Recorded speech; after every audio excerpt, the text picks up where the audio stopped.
Hello guys, welcome to my channel. Today we are going to see how to fix drag and drop not working in Windows 10 or Windows 11. Let's fix it guys.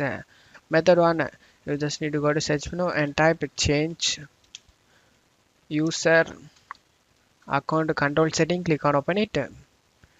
You just need to drag this point to second line guys. 1, 2, drag this point to second line and then select OK to save changes.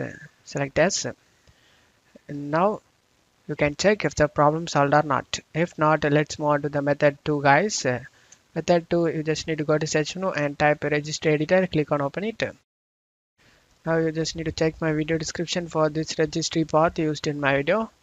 Just copy and paste in the address bar and press enter. On left side you just need to select the system. On right side you just need to double click on the enable LUA and set this to 0 and click on OK. And now you just need to close stuff here and go ahead and restart your PC. After restarting your PC, you can check if the problem solved or not. If not, let's move on to the method 3 guys. Method 3, you just need to go to search menu and type cmd.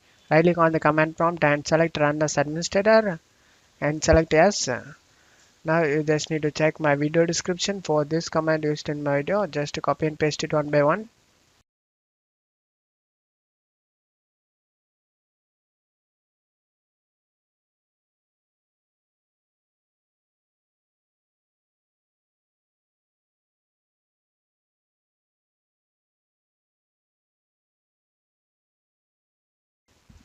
After getting this both commands done, you just need to close stuff here and go ahead and restart your PC. After restarting your PC, you can check if the problem solved or not. I hope one of these methods fixed your problem. If the video helped you, don't forget to leave a like guys. You can also subscribe me and support me guys. Thank you.